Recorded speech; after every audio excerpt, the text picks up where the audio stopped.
Hey guys, Jarek and Komodo here. I have some more Halo 5 multiplayer for you. This is some Team Slayer on the map Plaza. This game was okay.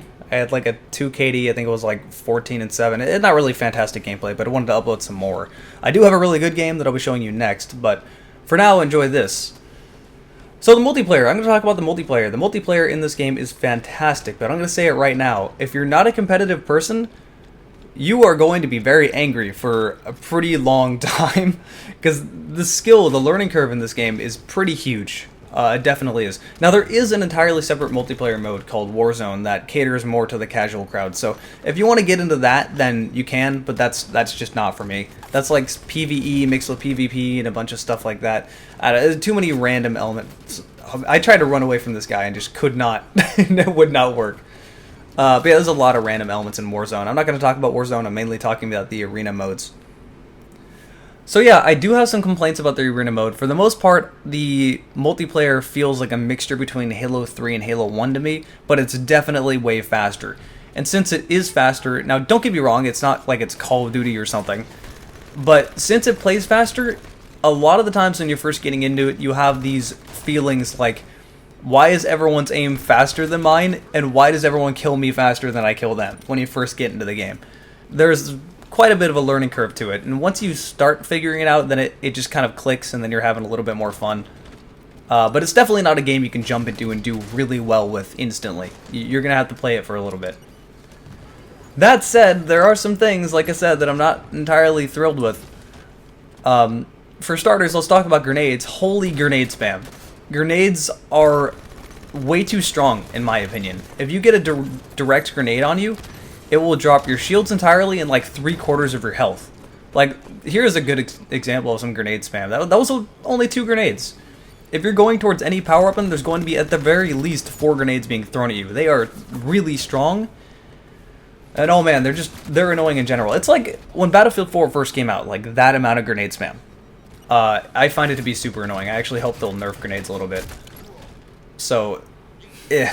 I'm glad they still have that. Yeah, you can still trade kill melee and send the other person flying across the map for some reason. I still miss it back in like Halo 3 beta when it was like you'd melee each other and literally launch each other across the entire map. But yeah, too many grenades. Holy crap. Tone the grenades down, please. Please.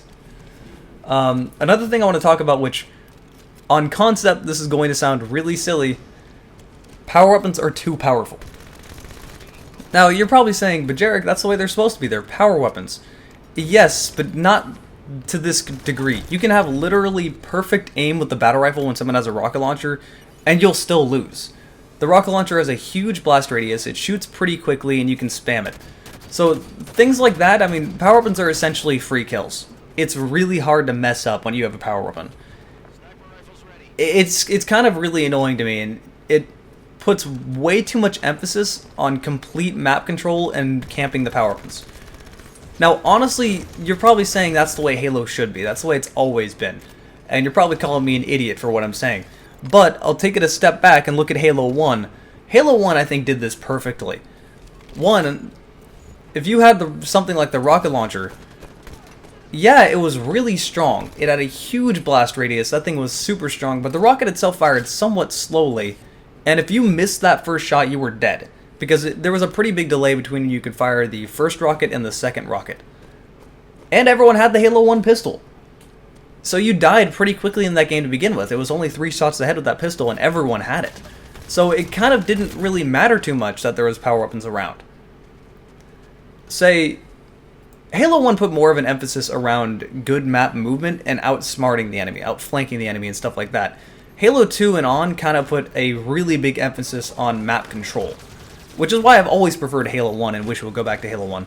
A blend between the two would be nice, but this game is definitely more about map control rather than map movement, which is odd to say because, you know, movement has been buffed pretty heavily. I mean, as you can see, you move faster, you have that jetpack, all this is not really a jetpack, it's a booster pack. And sweet double kill here. That was just a well-placed grenade. That's what grenades will do for you. They take down their health so quickly. But yeah, power weapons a little bit too strong in my opinion. They really are. If they tone the power weapons down just a little bit, I would be a little bit happier. But in general, again, I'm nitpicking at this point. The multiplayer is fantastic. I am having a ton of fun with it. If you're a competitive person, you're definitely going to like the arena multiplayer. If you're not, you'll probably get into Warzone and be happier with it. There are some pretty big changes between this and Warzone. Also, this thing. So this thing is a grenade launcher that locks on. I thought I committed suicide, but I actually didn't. A grenade landed at my feet. So that's just kind of what happens. Yeah, it looked like I killed myself for a moment.